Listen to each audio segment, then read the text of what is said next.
കൽബിൽ തെളിഞ്ഞിടും താരക സുഹേലിൻ മംഗളം ഇന്നാണ്. മുത്തായ മാഹിരി ഉമൈസ എന്നോർക്ക് ഇമ്പക്കാനിയാണ്. കൽബിൽ തെളിഞ്ഞിടും താരക സുഹേലിൻ മംഗളം ഇന്നാണ്. മുത്തായ മാഹിരി ഉമൈസ എന്നോർക്ക് ഇമ്പക്കാനിയാണ്. ദമ്പതിമാരുടെ ആരംഭമോളാണ്. മിന്നുന്ന റങ്കാളി വീശിടും രണ്ടാൾക്കും കല്യാണ ദിനമാണ്. സുഹൈലും ഷിബ്നക്കും ആനന്ദം തൂകിടാൻ വന്നൊരു നാളാണ്. വന്നുള്ള കൊല്ലിലും സ്വാഗതം നേരുന്നു മംഗളത്തോരണം.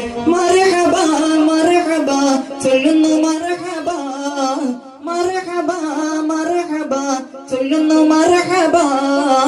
കൽബിൽ തെളിഞ്ഞിടും താരക സുഹേലിൻ മംഗളം ഇന്നാണ്. മുത്തായ മാഹിരി ഉമൈസ എന്നോർക്ക് ഇമ്പക്കാനിയാണ്. അസ്സലാമു അലൈക്കും.